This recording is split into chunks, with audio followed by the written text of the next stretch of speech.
Well, it's a desk job day, and we've got something to do today. A mate of mine has got himself a new Engel fridge, and he wants me to convert it from lighter plug to Anderson. And this is the plug he supplied, with pins that are massively oversized, but we'll deal with that.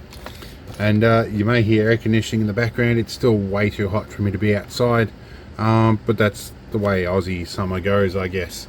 I did replace the air conditioner, so hopefully you won't be hearing that horrible 50-60 hertz hum in the background that has assassinated the audio on so many of my videos. We're going to read the warning labels first before we continue here. Replace only with the same type of fuse. So that's cigarette lighter plug, and the fuse is I think in the tip of these ones. Yep, there's our fuse. Standard AG3 glass fuse, I think. Yeah. Okay. Interesting, but we don't need any of that right now. We are going to do this and chop the whole thing off because we don't need it. And we'll take that bit off as well because that's no longer relevant. Okay, now we are obviously defeating the fusing of this circuit by removing that lighter plug, but it will be going through a separate fuse block when it's installed. There goes the air conditioner. Now, pretty typical of Engel is they've used what they looks like good quality heavy cable, but has actually got very little copper in there, which always bugs me. I would have got an Anderson plug with smaller pins if it was something that I obtained myself, but in any case, see how we go. We are going to probably have to determine which is positive and negative, and there isn't, and that's probably what I should have done before chopping the plug off. There isn't a trace wire on this, so straight off the bat I've made a slight mistake. I need to determine the polarity of this. Alright, after a quick little search on the internet, I have determined that this is the positive and that is the negative. Now, I would normally use a cable stripper for this, but this thick insulation here is a little problematic, so I give it a couple of squeezes with a flush cutter, and then usually flip my flush cutters over and pull. And you notice I put my thumb in the middle here. A lot of people have asked me, I keep snipping it off, because they grab the cutters like that and try and push. You get it just with one finger on there to hold pressure, and then you put your thumb on that bit and push away. It's a big difference in technique that I never really stopped to explain. So a couple of gentle squeezes. I'm going to use one finger on here, the thumb on there, and I'm going to push that way. That reduces the amount of force you have on the cutting jaws, and it leaves the flat side here to push away. If you push this way, the taper here means it tends to ride up and just squeeze through. Okay, so the copper in here isn't insubstantial. There's a reasonable amount in here, and we're going to pull a bit of a dodgy trick in a minute. Actually, what I really should do is determine the polarity first before putting these pins on. Even though you can plug the pins in either one, I don't want this sort of a scenario with the cables crossing over, so it would help me to have them the right way up by knowing the polarity. Okay, so I've got my desk continuity tester, which looks a little melted because these got crossed when I had a 5-volt supply working on them. So this is the positive, that one's positive, that one's negative. There's no crossover. Oakley dokley. Now when we're laying at the plug, and I don't have the dexterity to undo these little Ziploc bags today, the plug does indicate positive and negative.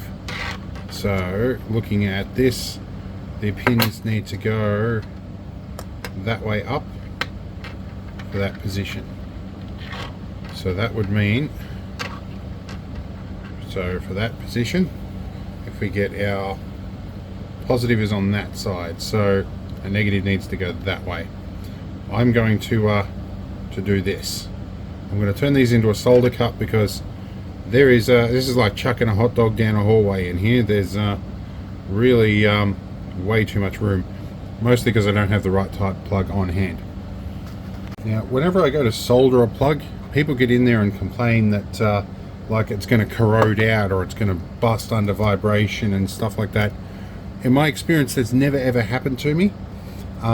It's generally been people that use acid flux solder or that use like silver solder.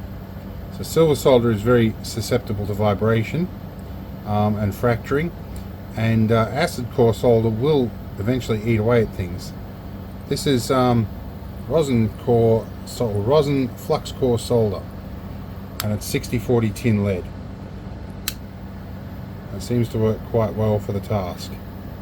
However, you need a lot of solder in here. I should really get thicker solder one of these days. Now what is happening in here is, as I fill this up, there is a pool of flux sitting on the top there. I want to keep this nice and hot and move stuff out of the way. Get it nice and hot. We sit this in and we get a little bit of heat here for a minute, and that flux should help with the tinning process. Now technically in a normal situation I would tin the copper wire, but I'm being lazy today. We will certainly check this ahead of time. That solder is still quite fluid, but we'll see how we go. But yes, for best results with this, tinning the wire ahead of time will certainly help. But in this case it looks like it's going to solidify. I'll hit that with some electrical contact cleaner in a minute and clean the flux out of the back. Alright, we've got them both soldered on here. Going to clean up the back of them a little bit. Now the Blu-Tack, once it cools off, you can just dab it on and it'll peel off progressively, and it'll clean it all up really nicely, and we just keep doing that repeatedly until we get the whole lot off. Alright, now that we're wired up, we're going to check our polarity again. I've got to pick it up off the floor here. So we're looking for positive, that one, and you are definitely negative. So this one I'm holding here is positive. What we're going to do is mark that.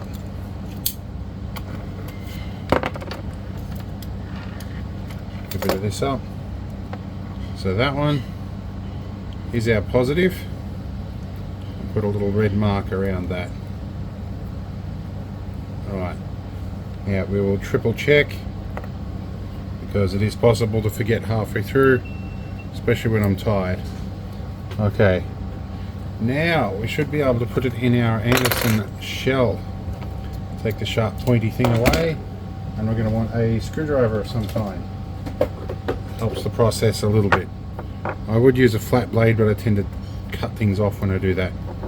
So there's our positive there. Now that little lip goes down towards that. It is possible to shove them in upside down if you're not careful. Where are we? We are the correct way. That is good. I'm going to put a screwdriver on the back of the pin here and then push in. That has gone in properly. Same thing we've got here. Put you in the back of the plug, push in, and there we go. Our terminals are in and we're wired. It doesn't look too bad, and it's in quite firmly. So final check to be sure, make sure our polarity is correct, because it is always possible to make mistakes. So that's on our positive pin, that's on our positive pin. Alright, we're looking good, we're done. This is our Engel fridge thing. I can do a thumbnail from this. Alright, so we'll see you in the next one, and this was a short one. We'll catch you up later.